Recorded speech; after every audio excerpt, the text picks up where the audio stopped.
नमस्कार दोस्तों, मैं हूं आपके साथ साक्षी और आप देख रहे हैं नेक्स्ट 9 लाइव। हरियाणा के हिसार जिले के आदमपुर उपचुनाव की घोषणा सोनाली फुगात परिवार के लिए भी सरप्राइज साबित हुई। सोनाली की बहन रुकेश पुनिया ने चुनाव लड़ने का ऐलान किया था। इसके लिए 23 अक्टूबर को समर्थकों की मीटिंग भी बुलाई गई थी।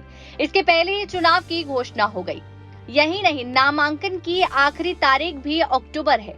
ऐसे में अब सोनाली फुगात का परिवार को लेकर असमंजस में है। आदमपुर उपचुनाव में रुकेश पुनिया इसलिए अहम है क्योंकि सोनाली के निधन के बाद उनकी राजनीतिक विरासत उन्हें ही मिली है।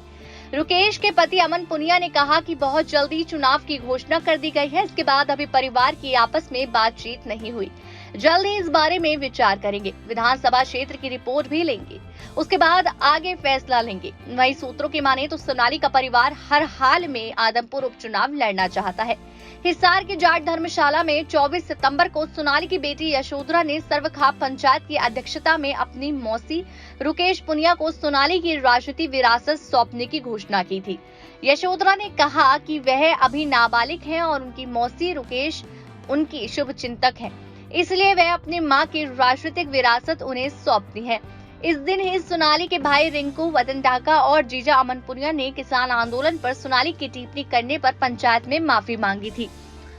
सोनाली फुगात के निधन के बाद से परिवार इस केस में कुलदीप बिश्नोई का नाम ले रहा है, परंतु कुलदीप बिश्नोई कई मौकों पर इन आरोपों को खंडन कर चुके हैं और खुद ही सीबीआई जांच की मांग कर चुके हैं।